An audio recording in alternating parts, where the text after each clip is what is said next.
Assalamualaikum warahmatullahi wabarakatuh. Alhamdulillah rabbil alamin, nabihi nasta'in ala umuri dunya waddin. Wassalatu wassalamu ala nabiyil amin wa ala alihi wa sahbihi ajma'in. Subhanaka la ilma lana illa ma 'allamtana innaka antal alimul hakim. La hawla wa la quwwata illa billah.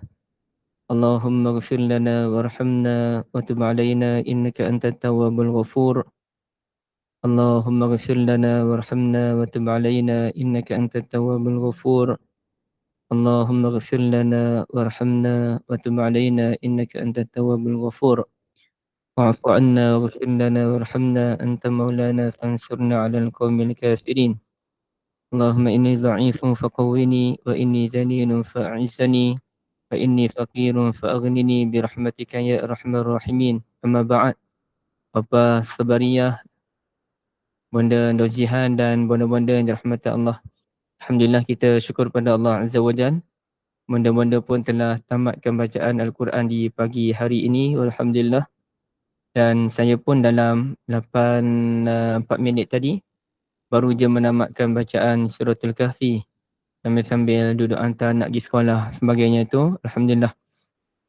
Jadi hari ni saya baca Surah Kahfi. Biasanya saya baca sambil hantar nak pergi sekolah. Tapi pada pagi ni special sikit. Sebahagian besar tu saya baca ketika jemur kain dan saya tamatkan masa balik dari hantar anak ke sekolah. Okey, sempatlah alhamdulillah. Okey, sekarang kita tengok Kitabul Azkar min kalami Sayyidil Abrar. Betul ke bahagian sini bonda-bonda? Iaitu kecil sangat. Pasal alamak, hilang dah pula kat mana tadi. Ya. Sini. Fasal اتفق العلماء على أنه يستحب للعاطس أن يقول عقب عطاسه الحمد لله. Okey, betul ke Bonda Yati di sini kita sambung pasal pujian dah? Dah masuk pasal pujian yang berkaitan dengan mana dah habis dah pasal tashmid? Dah. Hari ni bab 11 pujian. Oh iya ke? Saya silap ni. Okey. Babul madah dah masuk bab pujian rupanya. Madah mana dah ni madah? Okey. Kalau bonda-bonda tengok madah ni dia sebelum tu saya besarkan lagi Okey. Madah dia ada perkataan as-sana dan kalau bahasa Arab ni dia kalau kita pusing-pusing sikit mula-mula contohnya huruf yang pertama, bonda-bonda nampak ke huruf yang pertama tu? Tu. Nampak ke bulatan dia tu madah? Oh, dia hilang. Bonda Yati nampak tak saya bulatkan tu? Nampak Ustaz? Nampak Okey, cuba bonda-bonda tengok dia mula dengan mim, dal, ha. Mim, dal, ha. Kalau kita tukar sikit, boleh tak siapa bonda nak tukar sikit tapi dia tetap membawa maksud pujian. Madah tu pujian, tapi kalau kita tukar sikit kedudukan huruf tu, ia tetap membawa maksud pujian. Macam mana cara tukar dia? Siapa nak cuba? Hamdu Ustaz. Betul. Bonda Ramlah. Kita tukar dengan meletakkan huruf ha di depan. Alhamd. Jadi itu pujian. Cuma yang membezakannya adalah kalau alhamd, ia pujian yang khusus kepada Allah Azza wa Jal. Okay, kalau madah, dia umum.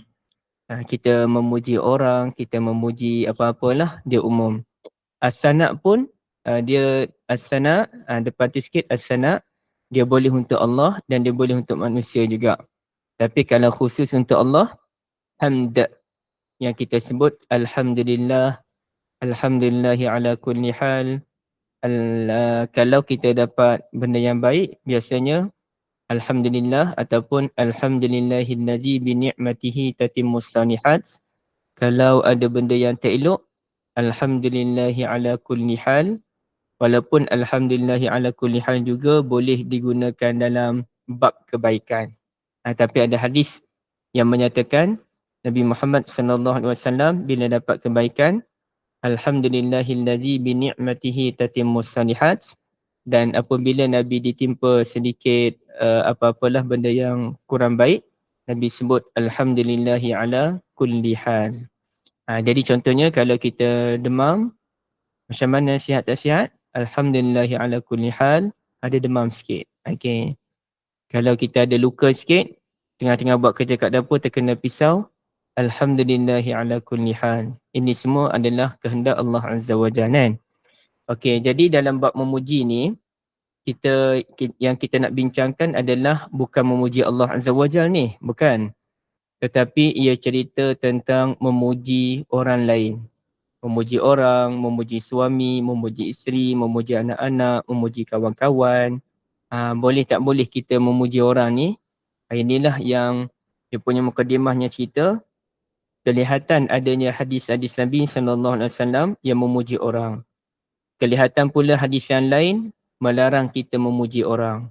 Dan kalau kita lihat dalam Al-Quran, Al-Quran kata Al-Quran banyak memuji orang. Dalam masa yang sama, Al-Quran juga kata ada orang yang mana suka dipuji bima lam yaf'alu. Macam mana ayat dia ya? Dalam akhir surah Ali Imran. Okey. Dia an yuhmadu bima lam yaf'alu. Saya lupa yang ayat awal. Iaitu dia suka dipuji dalam perkara yang dia tak buat pun sebenarnya. Tapi dia suka dipuji. Ini orang munafik. Ya zambillah. Okey, jadi macam mana ni? Ada hadis kata boleh memuji, ada hadis kata tak boleh memuji. Maka dalam bab ini ulama pun dia buat satu, dia panggil istiqra'. Istiqra' ni kajian menyeluruh terhadap segala hadis yang ada. Ulama pun menyimpulkan begini. Wa tariqul jama' bainal ahadis an yuqala. Kita gabungkan semua hadis ni, kita pun teliti satu-satu. Maka rumusannya adalah in kanal mamduh indahu kamalu imanin wa husnu yaqinin wa riyadatu nafsin wa ma'rifatu tammatin bihaitsu la yuftatan wa la yughtar bizalik wa la tal'ab bihi nafsuh falaysa biharamin wa la makruhin. Sekiranya orang yang kita nak puji tu orang yang bagus imannya, orang yang keyakinan dia pun bagus, orang baik-baik lah, kira orang baik, keimanan dia tinggi dan dia bukan jenis orang yang leka, bukan jenis orang yang nak kemasyhuran, maka falaisa biharamin wala makruhin, tiada masalah untuk kita memuji dia. Haram tidak, makruh pun tidak. Wa in khifa alaihi syai'un min hadhil umur kariha madahahu karahatan syadidatan. Akan tetapi sekiranya orang yang kita nak puji ni, kalau aku puji dia ni, mau riak tu akan timbul, dia akan rasa perasan, iman dia akan terjejas, dia rasa dia bagus sangat. Dia ramai yang puji aku tu mestilah aku bagus kan. Jadi dia mudah digoda oleh syaitan, maka makruh untuk kita memuji orang tersebut. Melainkan sekadarnya cuma. Kalau orang tu bagus, boleh puji. Kalau orang tu tak berapa bagus, jangan puji. Bermakna kalau budak-budak kita puji, okey tak okey kalau kita puji cucu-cucu kita yang kecil-kecil ni?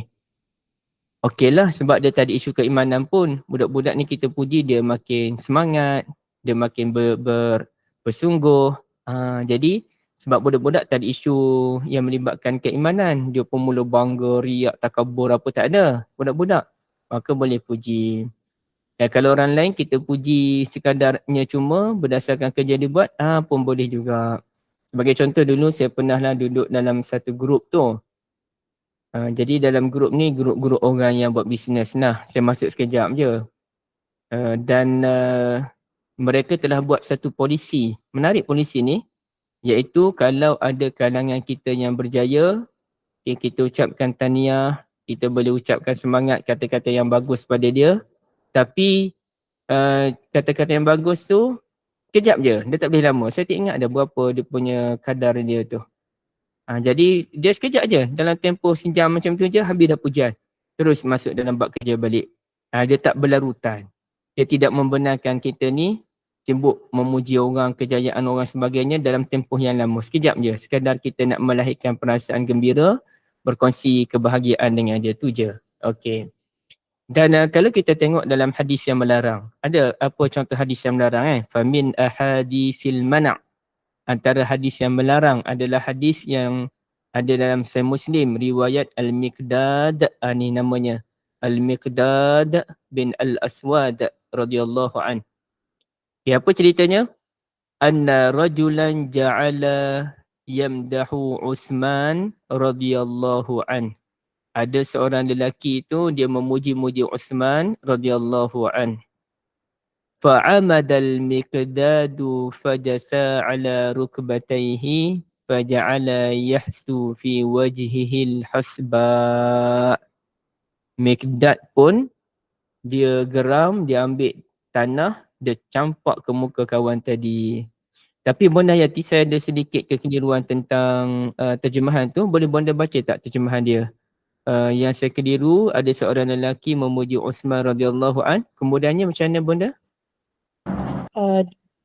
Lalu Al-Miqdad menolaknya dan menaburkan pasir di wajahnya.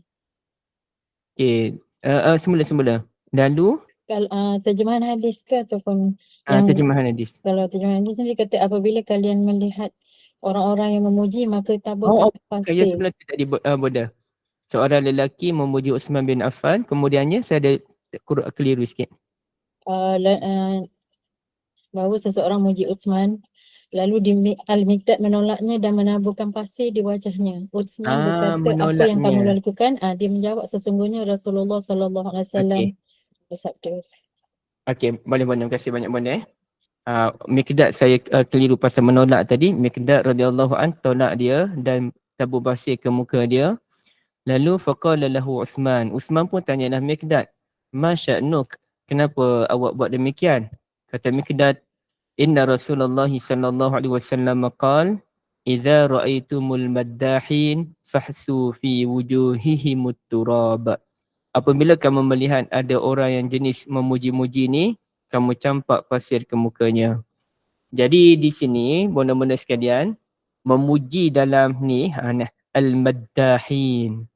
Al-maddahin ni bukan puji dalam bentuk yang biasa-biasa. Dalam bahasa kita sekarang ni kaki ampu. Kaki ampu, kaki bodek yang memuji secara berlebih-lebihan. Sebenarnya lelaki tu dia puji Uthman bukan nak puji ikhlas sangat pun, melainkan dia nak sesuatu daripada Uthman, apalagi Uthman bin Affan radhiyallahu an adalah pemimpin pada masa tersebut. Jadi dia ada agenda rupa-rupanya. Okey. Begitu juga benda-benda sekalian, satu masa sami'an Nabiyyu sallallahu alaihi wasallam, hadis riwayat Abu Musa Al-Asy'ari radhiyallahu an. Nabi sallallahu alaihi wasallam mendengar rajulun yasni ala rajulin wa yutrihi fil midhah. Nabi dengar ada seorang lelaki tu dia puji kawan dia, bukan main lagi memuji. Faqala sallallahu alaihi wasallam ahlaktum au qata'tum zahrar rajul. Okey, sama ada Nabi sebut ahlaktum zahrar rajul ataupun Nabi sebut qata'tum zahrar rajul. Kamu telah mematahkan tulang belakang dia. Okey, apa maksud kamu telah mematahkan tulang belakang dia tu? Artinya kamu telah membuatkan iman dia terjejas. Jadi dalam banyak-banyak tulang ni, tulang apa yang paling penting? Tulang belakang lah kan? Okey. Artinya kalau dalam kesihatan badan kita, tulang belakang kita bermasalah, badan kita bermasalah, ia adalah simbolik kepada keimanan kawan tadi yang diibaratkan macam tulang belakang. Kamu telah menjejaskan keimanan dia kerana kamu telah memuji dia berlebih-lebihan. Nanti bila kita puji dia berlebihan, dia mula rasa dia ni bagus sangat. Dia rasa bagus sangat, dia rasa dia ni kedudukan tinggi di sisi Allah Azza wa Jal. Dia ibadat pun dengan cara yang macam kerana meraih pujian orang. Bila orang ada tu, dia mulalah menunjuk-nunjuk ibadat dia. Na'udzubillah min zalik. Bila orang tak ada, dia malas je sebenarnya. Lainlah kalau kita mungkin timbul persoalan. Macam mana ya saya kalau kat masjid je rajin solat. Kalau kat rumah malas solat. Itu lain. Kerana kat masjid memang dia ada aura dia tu. Dan kita bila dak masjid semua orang solat, kita pun rajinlah solat. Rajinlah baca Quran. Ada rumah memanglah dia tak ada aura sangat dibandingkan dengan masjid. Sebab itu kalau mana-mana ibu-ibu boleh betul-betul hidupkan rumah dengan ibadat, itu memang level tinggi. Okey. Akan tetapi benda-benda dirahmati Allah, kalau kita buat sesuatu tu memang kerana pujian orang. Bukan isu kerana kita semangat di masjid tadi. Tapi kalau orang ada je, kita mula tunjuk kita ni lain macam sikit lah. Itu yang tak boleh. Dan benda tu boleh terbit kerana orang memuji. Bila orang memuji, kita pun mulalah rasa diri ni bagus sangat. Mulalah kita ni melakukan sesuatu kerana meraih pujian. Dan masa itulah kita pantang mendengar orang mengkritik kita. Ini bahaya ni, tamu-tamu pemimpin. Bila dia dah biasa dengan pujian, kaki-kaki ampuh, akhirnya bila orang kritik, dia mula rasa, pandai-pandai kritik semua orang, puji aku bagus. Itu bahaya. Na'udzubillah min zalik. Baik. Begitu juga kata Nabi SAW dalam hadis Bukhari dan Muslim juga, riwayat Abu Bakrah Al-Aslami radhiyallahu an. Anna rajulan zukira 'inda Nabi sallallahu alaihi wasallam fa asna 'alaihi rajulun khaira. Ada seorang sahabat Nabi tu dia dipujilah, orang nak puji-puji bagus kawan tu. Contohlah nama dia apa dia ya? Nama dia nama dia Husin lah kita kata. Husin tu bagus, solatnya rajin, ya Allah, duk puji di sisi Nabi Muhammad sallallahu alaihi wasallam.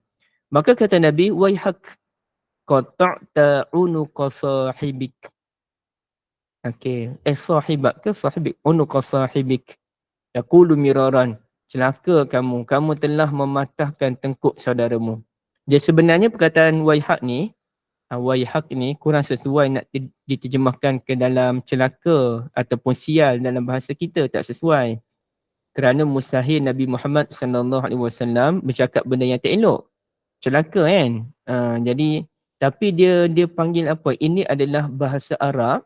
Bahasa memang orang Arab dia sebut macam tu, waihak. Dan kita tak sesuai kita nak terjemah celakalah kamu. Kita nak kata apa ya kalau dalam dia kena tengok bahasa kampung masing-masing. Bahasa kampung masing-masing. Ataupun bahasa percakapan kita dengan kawan-kawan.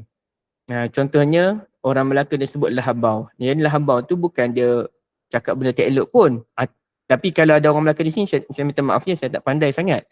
Tapi kalau boleh saya buat contoh, saya dengan kawan-kawan dulu nakal-nakal sekolah menengah, ibu-ibu, benda-benda sekalian.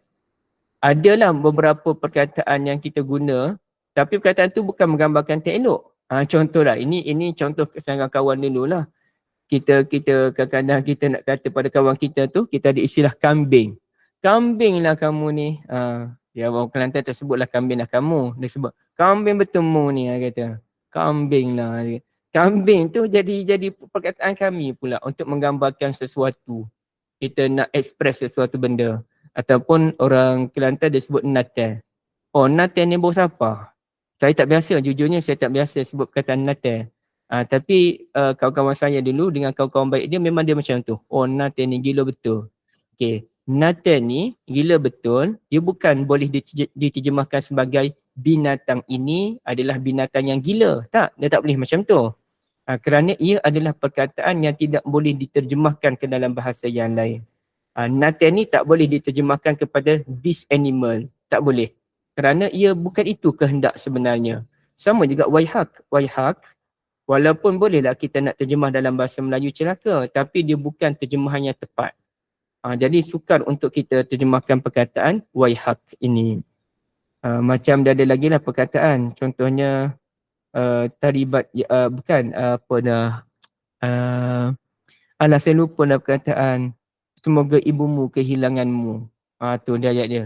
Semoga ibumu kehilanganmu. Jadi tak boleh kita faham supaya kita meninggal dunia, ibu kita pun kehilangan kita. Tak boleh. Ia adalah perkataan dalam bahasa Arab yang tak boleh diterjemahkan. Ia adalah bahasa pertuturan. Dan Nabi SAW pun tidak terlepas daripada menggunakan bahasa pertuturan kerana ia tidak menjejaskan maruah Nabi pun. Ia bahasa yang boleh diterima mengikut masyarakat Nabi pada masa tersebut. Okey. Jadi benar-benar dirahmati Allah, waihak, celaka kamu ni, kamu telah patahkan tengkuk saudaramu. Nabi ulang banyak kali. Kemudian Nabi pun ajar satu panduan. In kana ahadukum, jadi macam tu pula dah.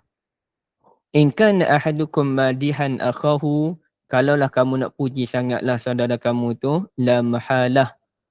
Tak ada masalah pun sebenarnya. Cuma kamu kena sebut macam ni. Falyakun ahsibu kaza wa kaza. In kana yara annahu kazalik. Saya rasa dia tu, kena sebut macam tu. Jangan terus kata, dia tu memang bagus. Jangan sebut secara pasti dia memang bagus. Tapi sebut, setakat saya tengok lah ya. Setakat saya tengok bagus dia. Okey. Ataupun kita kata, setakat saya dengar orang duk cerita, dia ni memang boleh harap buat kerja. Saya tak tahulah jauh mana, tapi setakat saya dengar cerita orang, dia memang boleh harap kalau buat kerja. Jadi kita jangan terus kata memang dia bagus, confirm dia bagus, pasti dia ni boleh diharap, jangan. Tapi kita ada mengikat. Setakat saya dengar, setakat saya tengok, saya merasakan, saya fikir, dia ada perkataan-perkataan demikian, supaya kita ni tidak betul-betul memuji orang tu dalam keadaan kita tak pasti pun sebenarnya keadaan sebenar diri dia. Wahasibuhullahu azza wa jalla wa la yuzakki 'ala Allahi ahadun. Allah Taala yang boleh menilai sejauh mana kehebatan seseorang itu sebenarnya. Sebab itu dalam perbincangan tentang anak-anak syurga sebagai contoh, zaman Nabi SAW pun pernah Ummul Mukminin Aisyah radhiyallahu anha memuji ada anak tu dia meninggal masa kecil. Kata Ummul Mukminin Aisyah radhiyallahu anha macam mana? Usfur min asafiril jannah. Saya cuba cari hadis tu sekejapnya. Usfur min asafiril jannah. Betul lah? Okey, kita cuba tengok dia punya hadis dia. Saya baca pada ibu-ibu sekalian. Masa tu hadis Muslim. Nabi SAW telah dijemput untuk pergi ke satu kematian seorang budak Ansar radhiyallahu anhu. Budak lagi, sahabat Nabi yang kecil lah. Tak tahulah baby ke ataupun yang besar. Baby kot. Maka kata Ummul Mukminin Aisyah radhiyallahu anha, tuba ya Rasulullah tuba li hadza usfurun min asafirin jannah. Tak tahulah baby ke ataupun budak dah besar. Budak dah besar kot. Ya Rasulullah, bahagia betul lah budak ni. Ia menjadi merpati daripada merpati syurga. Lam ya'mali su' wa lam yudrikuh. Dia tak buat pun benda-benda yang tak elok. Dan dia tak sempat pun nak dikira sebagai orang yang dikira pahala dan juga dosa. Kata Ummul Mukminin Aisyah radhiyallahu anha. Okey, sabi ni artinya budak kecil. Budak kecil. Dia tak semestinya baby, tapi dia budak kecil. Baik. Kemudiannya kata Rasulullah sallallahu alaihi wasallam, "Aw ghaira zalik ya Aisyah." Okey. Kemudian hadis kemudian tu biarlah. Tengok lain pula wahai Aisyah. Maknanya Nabi tak suka Ummul Mukminin Aisyah radhiyallahu anha terus menyatakan baby tadi memang ahli syurga, memang menjadi merpati di syurga. Jangan kata macam tu. Jangan kata secara pasti. Jadi sebenarnya ulama pun bahaslah macam mana kedudukan anak-anak kecil yang meninggal sebelum baligh. Maka di situ ada dalam 3 pendapat ulama. Pendapat yang pertama adalah anak-anak orang Islam masuk dalam syurga, anak-anak orang musyrik masuk dalam neraka. Satu pandangan. Tapi pandangan tu macam tak berapa kuat lah. Ya. Pandangan yang kedua macam menunjukkan Allah Ta'ala ni tak adil pula. Pandangan kedua pula menyatakan anak-anak kecil ini pun akan diuji oleh Allah Azza wa Jalla di hari akhirat kelak. Allah Ta'ala buat satu ujian. Sebab di dunia ni dia hidup dalam keadaan tak ada ujian, maka Allah buat ujian. Ujian inilah yang akan menentukan mana kedudukan dia. Sama jugalah dengan orang yang hilang akal, orang yang bila Islam datang pada dia dah nyanyuk, ataupun dia hidup tu tak sempat dengan zaman mana-mana Nabi, dia orang baik tapi tak sempat dengan zaman-zaman Nabi. Ataupun inilah orang yang duduk di negara-negara yang mana miskin. Dengan minta maaf ya, contohnya kalau di negara India ni, golongan-golongan yang, saya minta maaf sangat, saya tak suka sebut perkataan ni. tapi gambarannya yang paria, yang tidak ada pendidikan, yang internet pun tak ada, tak tahu apa-apa benda pun. Dan pemikiran mereka pun mungkin tak dapat nak faham betul-betul pasal agama. Jadi kemungkinan mereka ni tidak terus dicampakkan ke dalam neraka oleh Allah Azza wa Jalla, tapi diuji oleh Allah Ta'ala nanti. Saya suka pandangan ni. Kerana itu lebih menunjukkan keadilan Allah Azza wa Jalla. Bentuk ujian tu macam mana, kita serahkan kepada Allah Azza wa Jalla. Ada hadis cerita macam mana bentuk ujian, tapi kita tak dapat faham sebenarnya macam mana kehendak hadis Nabi sallallahu alaihi wasallam. Okey, jadi saya pribadi saya sokong pendapat yang kedua ini, tapi itu untuk orang yang nyanyuk, orang yang kurang siuman, orang yang tidak kenal Islam dengan betul, sama ada tak sempat zaman Nabi ataupun dia duduk di satu kawasan yang mana dia tak terdedah dengan Islam, ataupun dia ni special, dia lemban sebagai contoh, lambat nak faham, tak faham mau nak cerita-cerita pun tak faham. Okey. Jadi dalam bab itu saya sokong. InsyaAllah dia ada, saya peribadi saya pilih pendapat ini, di akhirat nanti dia akan berdepan dengan ujian.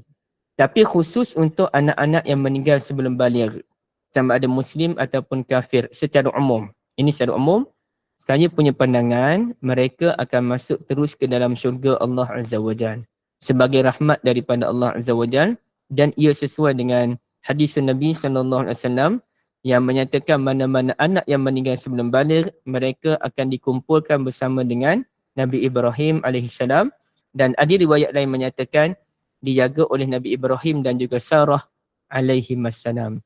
Jadi itu pendapat jumhur ulama, Imam Nawawi dan sebagainya. Sekarang ni macam mana dengan anak-anak yang special? Maka bolehkah kita panggil anak yang special ni anak syurga? Okey. Maka wallahualam, ini setakat pendirian peribadilah berdasarkan cerita-cerita ulama tadi. Yang OKU ataupun special ni pun kita kena bahagikan juga. Dia OKU tahap mana? Jadi kalau memang dia special sungguh, dia memang tak dapat nak fikir apa pun, contohnya anak saudara saya lah. Dia memang dah umur 11 tahun, kecil, tuannya memang kecil, dia makan banyak pun badannya macam tu je. Dan dia tak boleh bercakap, ya. Dia hanya tahu menjerit. Dia memang tak boleh nak kata apa, dia hanya kenal mak ayah dia dan dia kenal lah saudara mara dia sikit. Kenal tu pun bukan kenal dia tegur ke apa benda. Maknanya kalau saya pergi ambil dia, maknanya dia boleh follow lah sebab dia kenal kita. Okay. Tapi ceritanya adalah memang dia tak boleh fikir apa pun. Kalau macam ni, dia insya-Allah direct ke syurga. Okay. Tapi kalau orang tu dia boleh berfikir sikit, dia boleh berfikir walaupun dia lambat. Contohnya autism. Autism kan dia ada tahapan dia. Abang kepada anak yang saya sebutkan tadi autism. Tapi saya pun tak tahu lah dia autism yang macam mana. Dia boleh bercakap, dia boleh melukis, dia boleh menulis sikit, dia belajar baca Quran dengan cara dia, boleh sikit-sikit. Sikit-sikit lah. Tapi banyak benda dia tak dapat fikir dengan baik. Nak suruh solat tu payahlah, maknanya dia pun tak tahu solat tu wajib tak wajib apa. Kalau kata wajib pun dia pun mungkin tak berapa faham apa benda wajib tak wajib. Tapi dia boleh berfikirlah. Kalau orang macam tu, dia boleh fikir, kita tak boleh direct kata di syurga. Walaupun itulah harapan kita. Kita kena sebut insya-Allah anak syurga. Tapi kalau memang budak tu memang tak boleh fikir apa pun, insya-Allah kita boleh sebut dia anak syurga. Tapi kalau dia boleh fikir sikit tu, maka lebih baik kita kata insya-Allah anak syurga. Okey. Apapun sebagian ulama kata lebih baik kita jangan sebut direct lah anak syurga. Sebaliknya kita kata insya-Allah anak syurga, itu lebih baik, itu lebih selamat. Supaya ia menjadi adab kita dengan Allah Azza wa Jalla. Pendirian kita, betul, dia memang syurga, pendirian kita. Tapi cara adab kita dengan Allah Azza wa Jalla, insya-Allah anak syurga. Sebut macam tu. Jadi itulah. Jadi di sini, saya nak cerita poin ni adalah kita jangan berlebihan dalam memuji orang. Kita tak tahu orang tu macam mana. Banyak orang dah yang mana kita puji, rupa-rupanya tak apa-apa baik. Banyak orang dah orang yang kita marah, rupa-rupanya baik. Jadi payah kita nak nilai, tambah-tambah media sosial pada masa sekarang. Kita nak kata macam mana benda-benda sekalian. Contohnya dalam kes di Bangladesh. Tanyalah mana-mana orang Bangladesh, semua Alhamdulillah. Saya ni jumpa orang Bangladesh ni, saya tanya macam mana Bangladesh sekarang. Mesti saya tanya. Boleh dikatakan semua mereka Alhamdulillah, Alhamdulillah dah jatuh. Tapi sebenarnya di sebalik kita tengok kejatuhan Perdana Menteri Sheikh Hasina yang begitu menggemparkan dunia, dan Syed Hasina pun dah pening dah nak dapat suaka politik sana tak boleh, suaka politik sini pun tak boleh.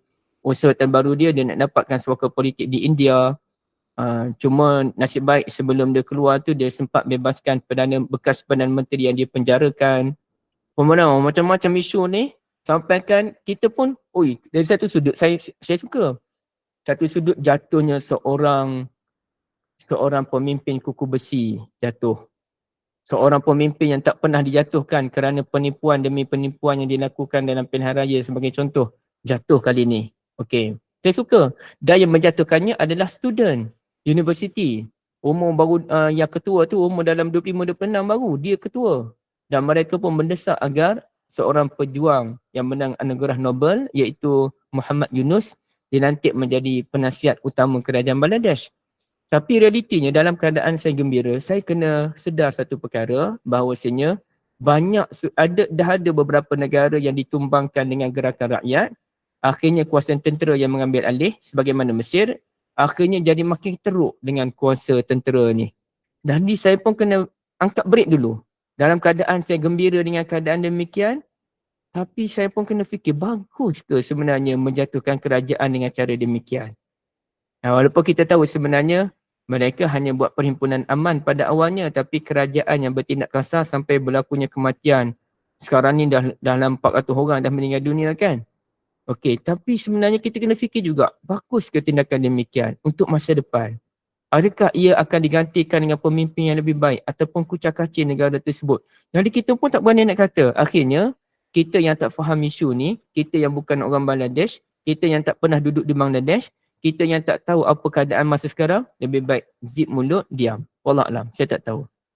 Kerana itu bukan bidang kita. Kita alhamdulillah saya syukur pemimpin yang korup jatuh. Tapi saya tak tahu ke depan macam mana. Bagus tak bagus gerakan demikian.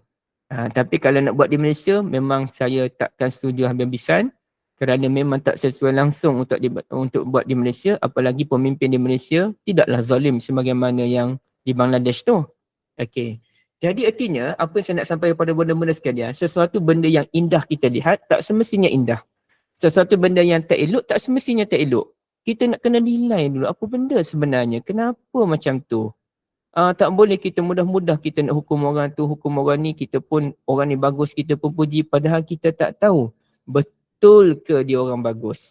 Banyak pertimbangan. Contohnya di sini kita tengok ya. Kita contohnya kalau kita nampak ada orang tu dia buat satu benda yang pelik, kita tak kenalah dengan cara sekejap ya, yang angkat tangan sekejap ya. Tak kenalah dengan cara sunnah dia buat ni. Okey, contohnya apa dia? Dia pakai kain sarung, labuh tutup buku lali. Orang lelaki tak boleh pakai kain labuh tutup buku lali. Kita tengok dia, ini tak kena ni. Nabi dah kata dah, Nabi ancam sesiapa yang pakai kain lebih buku lali, dipanggil isbal tu, itu bahagian neraka. Okey, itu bahagian neraka. Okey. Tapi sebelum kita nak kata tu, angkat handbrake dulu. Fikir dulu. Tengok signal kiri kanan. Tengok cermin, side mirror kiri kanan. Tengok cermin belakang ni. Cek belakang balik. Cuba renung sekejap. Cuba renung sebelum kita kata, dosa ni pakai kain lebih buku lali. Orang perempuan tak apalah, orang lelaki. Apa ni buat benda dosa? Bahagian neraka. Tunggu dulu. Angkat handbrake dulu. Jangan terus kita menuduh. Kita fikir balik, kenapa dia angkat pakai kain lebih buku lali Saya nampak orang Indonesia lah biasanya buat macam tu. Tapi saya tengok balik orang Indonesia ni yang buat macam tu, pekerja-pekerja lah biasanya yang diorang datang solat-solat maghrib ni. Orang yang jenis nampak cedik-cedik, dia tak buat. Mungkin dia tak pandai pakai kain kot. Saya nampak perasaannya, sebahagiannya tak pandai pakai kain dengan cara yang betul. Okay. Angkat handbrake lagi. Dia pakai tu memang dia, yang Nabi marahnya pakai kerana sombong. Walaupun ulama kata tak sombong pun tak elok, makruh. Tapi sebenarnya kenapa dia pakai macam tu? Dia tahukah ada hadis Nabi yang kata tak boleh? Dia tahukah hadis Nabi larang benda tu bahagian neraka sebagainya? Angkat handbrake, fikir dulu. Dia tak tahu kot. Kalau dia tahu dia tak buat ni. Bukan semua orang tahu benda tu. Mungkin ibu-ibu pun kita tak perasankan benda tu kan. Okay, sebelum kita mengata angkat handbrake lagi.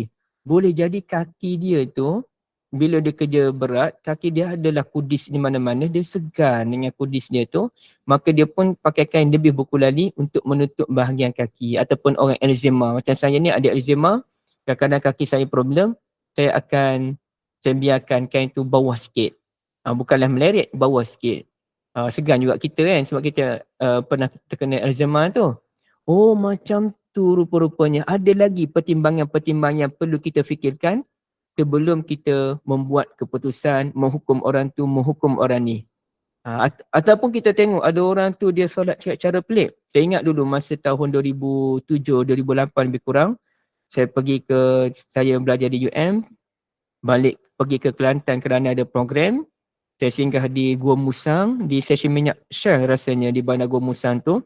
Kami singgah salat subuh. Okay. Tapi saya tengok ada orang tu, kita salat subuh lah kan. Saya tengok orang tu dia solat lebih kurang dalam 7 rakaat. Saya pelik apa solat lah dia ni dalam berapa rakaat ya? Dia solat dalam 5 rakaat kot. Saya pelik dengan dia, kenapa dia solat sampai 5 rakaat? Okay. Tapi lama kemudian, bertahun-tahun kemudian, saya ingatkan dia tak sihat. Gitulah saya punya fikiran masa tu budak lagi. Bertahun-tahun kemudian, saya singgah di satu tempat dan saya solat 5 rakaat. Dan lepas solat 5 rakaat saya terduduk. Saya terdiam sekejap. Kenapa Ini pengalaman lama ni. Dulu-dulu saya pernah tengok orang solat 5 rakaat. Sekarang aku pula solat 5 rakaat. Iaitu solat witir 1 rakaat, solat sunat subuh 2 rakaat, solat subuh 2 rakaat. Subhanallah, Masya Allah. Allah Ta'ala nak ajar sesuatu. Jangan terus menghukum. Boleh jadi orang yang kamu tengok salat 5 rakaat tu memang begitulah. Dia salat witir dulu, dia salat sunat subuh. Masa tu kamu budak lagi. Kamu tak amal salat witir, kamu tak amal salat sunat subuh. Saya ni amal salat witir, salat sunat subuh rasanya tahun 2008 kot baru amal. Elok-elok sanad Nabi belajar tu. Jadi lambat kita dapat kefahaman agama. Salat sunat dulu buat masa rajin je. Biasanya tak buat pun. Walaupun salat sunat ba'dah maghrib, walaupun salat sunat ba'dah isyak, malas. Kita bukan rajin. Dan isu satu lagi, kita tak ada ilmu. Jadi bonda-bonda dirahmati Allah, sebelum kita nak puji orang, sebelum kita nak mengata orang, Nabi tunggu dulu. Kena ada sebut saya rasa, saya fikir. Setakat saya tengok, setakat saya dengar cerita. Tak boleh kita terus memuji, tengok-tengok kita memuji orang yang tidak sepatutnya. Iyazambillah. Okey, sebenarnya angkat tangan dari tadi Bonda Ramlah ni, saya rasa terangkat tangan kan? Bukan ada soalan kan? Puan Ramlah, respons? Tak tanya ke apa? Rasanya tak kot. Dia tadi terangkat. Bonda Opasa boleh guna yang Bonda Ania punya? Tak, Google Meet yang baru ni, pun nama Ania. So siapa yang jadi admin, pakai satu nama je lah semua. Okey, tapi Bonda Ania tak ada kan kat sini kan? Tak ada. Ada kot dia buat rekod tu. Oh ya ke? Dia ada. Okay. Oh ada. InsyaAllah. Saya pun tak kenal-kenal lagi Bonda Ania. Buka. Tak apa. Okay, baik Bonda sekalian, ada soalan tak sebelum kita ke depan lagi? Ada ke? Tak ada kot Ustaz. Senyap je. Okay, kalau ada boleh Bonda-Bonda boleh terus kemukakan Okay, Bonda Faridah, barakallahu fikum, amin, Allahumma amin. Kemudiannya kalau kita lihat dalam hadis Nabi SAW, memang ada beberapa benda ni Nabi puji. Nabi sendiri mengajak, Nabi sendiri membudayakan budaya memuji. Tapi memuji dengan keadaan yang bagus lah. Nabi takkan ampu. Kalau Nabi puji, Nabi cakap benda yang betul. Dan Nabi tak berlebih-lebihan. Dan sebenarnya kalau kita kena puji lebih-lebih pun, kita pun menyampah lah benda-benda sekalian. Saya kadang-kadang ada kawan lebih-lebih. Sebenarnya bergurau je. Tapi lebih-lebih kita punya Allah menyampahnya aku. Sebab tu saya paling tak suka kalau ada program rasmi yang mana saya kena ada pengerusi. Pengerusi pun perkenalan kita dah baca habis biodata, dah ambil entah kali mana cerita-cerita zaman dulu. Aduh ya, aku rasa aku bagi sikit je biodata. Saya akan bagi biodata apa dia, Muhammad Zakhairi Muhammad Nur. Sekarang ni saya sebagai pengarah urusan syarikat Faqih Group Sembilan Berhad, syarikat buku. Itu sahaja. Ataupun saya penulis buku. Tu je. Saya tak akan bagi data berlebihan. Kerana lama-lama kita menyampah. Orang nak cerita lah pasal kita ni dulu macam mana, kita ni macam mana. Itu cerita dulu lah. Cukup lah. Cerita dulu tu dah habis dah. Okay, sekarang ni kita siapa dia? Saya orang biasa je. Adalah saya penulis buku. Tu je. Jadi ni sampaikan isteri seorang, anak 2 orang, asal mana, anak keberapa daripada apa. Alah, kenapa yang penting sangat kau orang nak tahu aku anak keberapa dan sebagainya. Jadi kita pun lama-lama kita rasa tak berapa suka orang nak cerita lebih-lebih. Walaupun benda betul sekalipun. Apalagi kalau benda tak betul. Lagi-lagilah kita tak suka. Benda yang betul pun berlebih kita tak suka. Benda yang tak betul lagilah kita tak suka sebenarnya. Okey. Jadi di sini, tapi kalau kita puji benda yang betul, okey. Kita puji benda yang betul. Okey. Contoh saya sebut Munah Yati, rajin belajar selalu. Tolong saya, terima kasih banyak. Benda betul memang Munah Yati yang banyak bantu saya, pastikan muka surat berapa, Alhamdulillah. Dan saya nak hadiahkan Bunda Hayati satu hadis Nabi yang pernah dihadiahkan oleh Syekh apa yang masa saya belajar hadis tu lupa dah. Dia kata, dia hurai hadis tu, dia sebut sesiapa yang memudahkan orang untuk mendapat ilmu, Allah Ta'ala akan memberikannya ilmu yang dia tak tahu. Dan benda ini bukan untuk Bunda Hayati saja, untuk Opas, Sabariyah dan AJK, Spark, Bunda Ani yang lain-lain. Kerana memudahkan orang dapat ilmu, Allah Ta'ala berikan ilmu yang kita tak tahu. Dan apa benda lebih penting antara ilmu dengan duit? Ilmu lah. Kalau kita kata mana satu nak? Dapat ilmu yang kita tak pernah pandai dengan kita dapat duit 1 juta. Lebih baik dapat ilmu yang kita tak pandai lah daripada duit 1 juta. Kerana ilmu tu adalah harta yang tidak ternilai. Kalaulah saya ni dapat ilmu pandai bahasa Arab, dia punya lenggak-lengguk bahasa Arab, tata bahasa tu dengan lancar. Ke mana satu nak? Orang boleh masuk set dalam kepala saya ni pandai ilmu bahasa Arab, sebut je.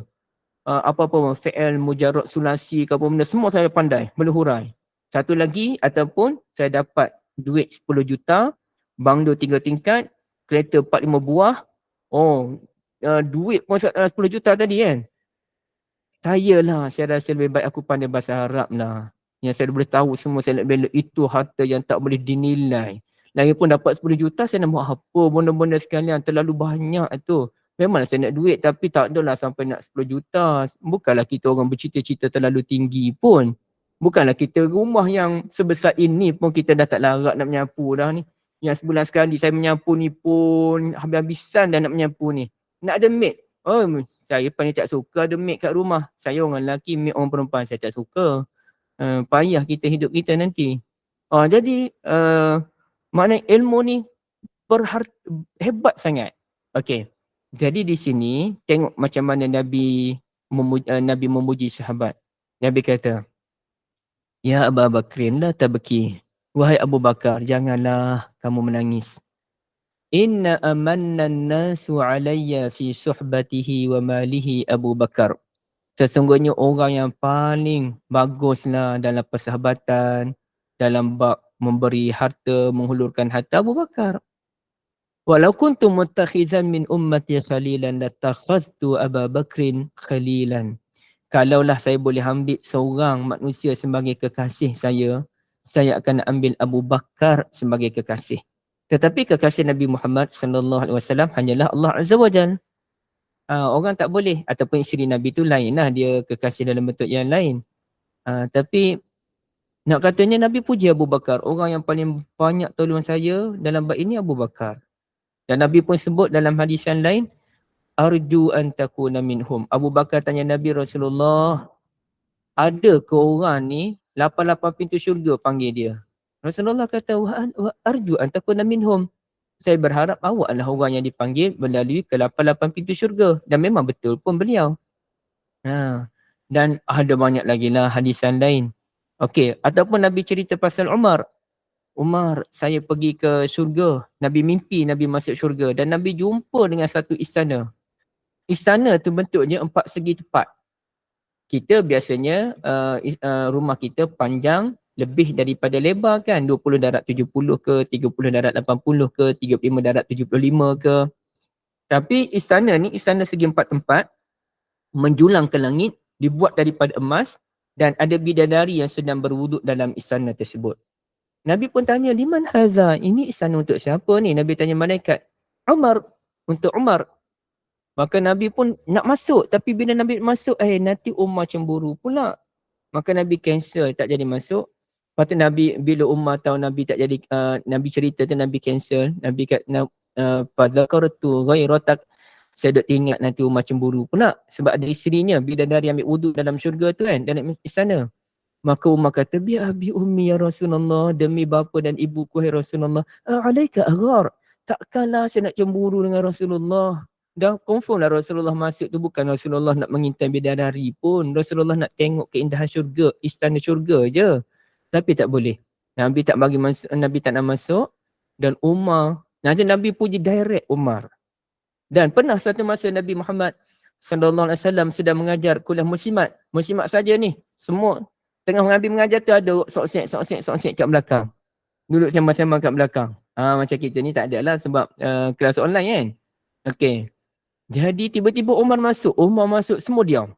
Diam, tak terkutik semuanya.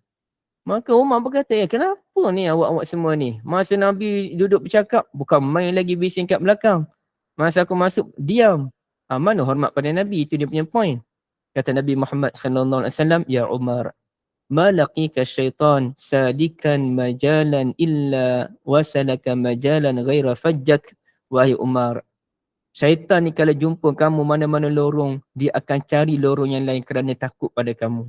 Syaitan pun takut. Patutlah kaum muslimat semua takut dia. Saya jadikan hadis ini sebagai satu inspirasi. Dulu lagi, inspirasi yang sudah lama bertahun-tahun.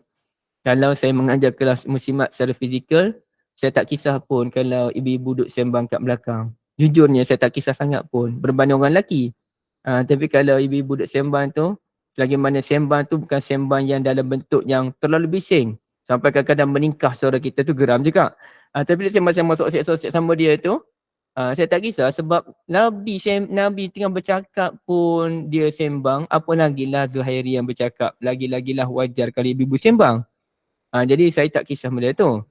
Cuma kadang-kadang ada cara sembang tu dia agak mengganggu kelas. Dia bising tu sampai mengganggu kelas, itu tak boleh lah. Tapi kalau sosek-sosek sama dia tu, saya tak kisah pun. Okey. Jadi ibu-ibu sekalian, banyak lagi lah hadisan lain ni, takkan saya nak baca semua kan. Tapi ceritanya Nabi memuji sahabat. Artinya boleh kita memuji dalam bentuk memang betul dia macam tu. Memang betul dia macam tu. Contohnya saya lah. Saya dapat maklumat kawan saya, sahabat saya ni, beliau kerja PTD. Dan beliau sekarang ni duduk bahagian agama. Dulu bahagian lain, bahagian apa entah. Tapi duduk bahagian agama. Sekali lagi dengan mufti wilayah. Mufti wilayah tu adalah guru kami di UM. Okey. Saya nak tutup dululah, kita pada hujung ni kan. Jadi setakat saya dengar cerita lah, orang duk cerita pegawai PTD yang atas-atas ni kadang-kadang mereka ada cara mereka sendirilah. Saya tak kata semua ya. Ada cara mereka sendiri. Kalau makan geng-geng mereka. Bukan mereka sombong, tak. Tapi kalau tak makan, mereka makan dengan mereka. Yang pegawai bawah-bawah ni makan sama mereka. Ada macam wujud pemisah tu. Walaupun baik. Tawaduk. Tapi dia ada kelas dia tersendiri. Cuma kawan saya ni, namanya Ustaz Azmi, dia jenis sempoi. Memang jenis sempoi pun dia ni. Dia ni masuk semua orang, jenis makan dengan orang lain. Jadi, adalah student isteri saya ni yang kerja LI, Latihan Industri di Pejabat Agama Mufti Wilayah ni. Dia dulu bawa cerita kawan saya ni bagus. Kawan saya ni jenis boleh duduk dengan orang bawah-bawah ni kan. Jadi saya pun bagi tahulah Mi, alhamdulillah orang suka dengan Intan. Kata Intan ni bagus, suka boleh masuk dengan orang bawah pesan hati dengan Intan pun makasihkan dia orang. Kawan saya sukalah benda tu kan. Dia tak kata dia bangga ke tak ada. Tapi kita nampaklah muka dia pun suka, dia pun gembira. Benda tu wajar juga saya sebutkan pada dia. Kerana apa? Dia sedar, orang suka pada aku rupa-rupanya aku buat macam tu. Orang terharu dengan aku rupa-rupanya. Maka dia akan kekal dengan budaya yang baik. Lagipun saya tak boleh berlebihan, saya tak kata lebih-lebih pada dia. Cuma saya sebut orang suka pada Azmi ni kerana dia macam tu dia punya akhlak. Itu akan merangsang dia untuk terus kekal dalam kebaikan tersebut. Jadi penting untuk kita memuji itu. Okey, saya pun kena puji juga. anak-anak saya puji sepanjang mak dia tak ada ni, isteri saya tak ada dalam tempoh 10 hari. Sebelum ni tak ada dah 9 hari. Balik rumah 3-4 hari, tak ada pula 10 hari. Nanti ada balik dalam 2 minggu, tak ada pula 10 hari. Itulah nasib seorang bapa yang ditinggalkan ni. Jadi bila saya kena tinggal, saya pula malam-malam kena pergi masjid, ada kuliah. Saya balik lewat, pukul 10 malam baru balik. Anak saya duduk berdua je kat rumah. Saya beritahu kakak ni, kakak dengan adik baca Quran lepas maghrib. Kena sabar, jangan garang-garang. Jadi anak saya memang selalu dengar. Lepas maghrib dia dengarlah adik dia baca Quran. Dia dengarlah adik dia baca Quran. Dan kita pun puji, bagus kakak ni. Sabar je adik. Semoga Allah bagi kebaikan pada kakak. Apa kita pujilah dia sebab dia jaga adik dia elok. Adik dia nak makan pun dia jaga. Hari tu adik dia kena buat kerja. Nak kena guna laptop saya ni duduk kat bawah. Dia pun duduk kat bawah teman adik dia berapa lama. Dia nak tolong pun dia tak berapa pandai tapi dia teman adik dia. Kita pun pujilah, bagus kakak ni apa sekian-sekian kan. Jadi penting untuk kita puji, barulah dia pun ada motivasi untuk meneruskan benda-benda baik tersebut kerana mendapat penghargaan daripada mak ayah dia. Apalagi kalau kita puji anak-anak, ia tidak melibatkan soal keimanan macam saya sebut tadi. Tak adalah dia riak, dia bangga boleh menjejaskan pahala kebaikan dia buat sama ini, tak ada. Dia berbeza dengan kita yang dah besar. Okey. Jadi di sinilah benda-benda yang perlu kita fahami, dia panggil sebagai fiqhul madah. Fiqh ataupun cara kita memuji orang agar dengan pujian itu dia makin merangsang kebaikan, bukannya dia memalakkan keimanan yang ada pada dalam diri, ada pada diri orang tersebut. Okey, bonda-bonda sekalian, kita ambil masa 2 minit lagi, nanti kita berhenti awal sikit dalam 1 minit 2 minit untuk bagi ruang persediaan kelas yang seterusnya. Okey, ada apa-apa isu tak nak dibincangkan? Sila sahabat-sahabat, jika ada soalan, silakan. Kita ambil 1 ke 2 cukup lah. Sila, ada? Tak ada Ustaz. Semua okey. Okey. Dia kena bincang pasal solat baru ada. Okey, tak apa, tak ada masalah pun benda-benda sekalian.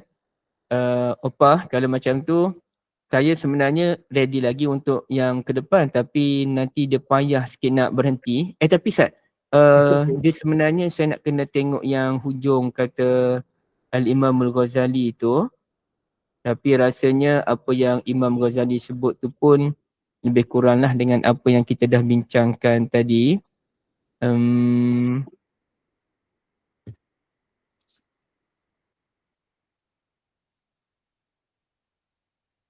Okey, tak, dia lain. Okey, contohnya kita tengok ucapan daripada hujung-hujung ni. Kata Sufyan As-Sawri rahmatullahi alaih, man arafa nafsahu lam yadurruhu madahun nas. Mana-mana orang yang kenal diri dia, dia tidak akan terjejas dengan pujian manusia.